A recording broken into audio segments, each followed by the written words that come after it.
नमस्कार, आप देख रहे हैं जौनपुर टुडे और मैं हूं शुभम अग्रहरी। साथियों, अभी हाल ही में आपके सामने एक मामला सामने आया होगा। आपने भी सुना होगा कि अयोध्या में डेकोरेशन के तौर पर, सजावट के तौर पर लगाए गए लाइट को चोरी कर लिया गया है। जी हाँ, अब इस मामले में एक नया मोड़ आया है और मोड़ ये आया है कि अयोध्या विकास प्राधिकरण बोर्ड के द्वारा अब जिस फर्म के द्वारा यह लाइट लगाया गया था उस फर्म पर ही धोखाधड़ी का आरोप लगाते हुए मुकदमा दर्ज करने की बात कही जा रही है।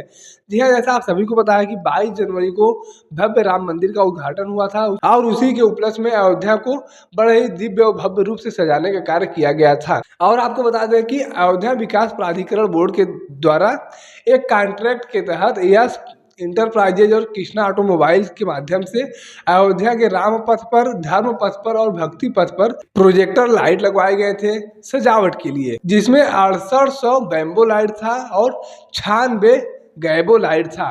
और इन्हीं लाइट को लेकर चर्चा थी कि यह लाइट चोरी हो गई है, लेकिन अब खबर आ रही है कि यह लाइट कंपनी के द्वारा लगाई ही नहीं गई है। आपको बता दें कि कंपनी के प्रतिनिधि के द्वारा बताया गया कि हम 19 मार्च तक पूरी लाइट लगा दिए थे, मतलब कि जो 6800 लाइट बैम्बो लाइट था और 96 गैबो लाइट था, उन्हें 19 मार्च तक लगा दिया गया था, इंस्टॉल कर दिया गया था। और जब 9 मई को कंपनी के द्वारा निरीक्षण किया गया इन सभी रोडों पर तो कुछ लाइटें कम मिली।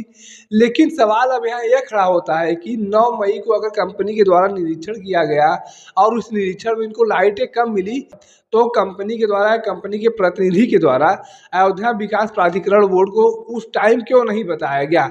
इनको अगर निरीक्षण के दौरान लाइट कम मिली 9 मई को, 10 मई को, तो ये 9 अगस्त को जाकर अयोध्या राम जन्मभूमि थाने में एफआईआर दर्ज करवाते हैं।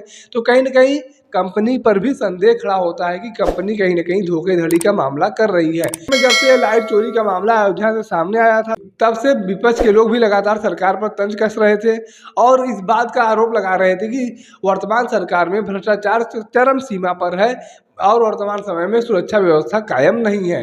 तो ऐसे में अब मामला यह आया है कि कंपनी, अयोध्या विकास प्राधिकरण बोर्ड का कहना है कि कंपनी के द्वारा पूरी लाइट इंस्टॉल ही नहीं किया गया था, पूरी लाइट लगाई ही नहीं गई थी। तो ऐसे में कहीं ना कहीं कंपनी के ऊपर भी अब धोखाधड़ी का मामला दर्ज होने जा रहा है और कंपनी को भी अब कहीं ना कहीं इसका खामियाजा भुगतने को मिलेगा। बाकी आपको कैसी लगी यह जानकारी कमेंट करके जरूर बताएं।